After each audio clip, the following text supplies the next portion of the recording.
আপনারা শুনছেন horror gossip. আপনাদের সাথে আমি শম্পা মণ্ডল। শুরু করছি আজকের নতুন এপিসোড।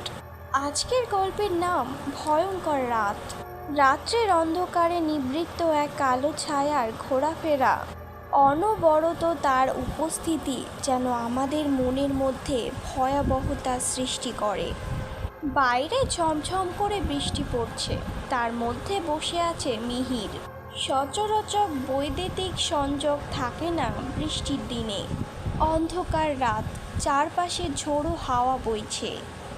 তার মধ্যে অদ্ভুত একটা পায়ের শব্দ শুনতে পাই মিহির। যেন তার মনে হচ্ছে কেউ যেন তার ঘরের পাশ দিয়ে হেঁটে যাচ্ছে। বাড়ির সকলে যে যার মতো ব্যস্ত নিজের কাজ নিয়ে।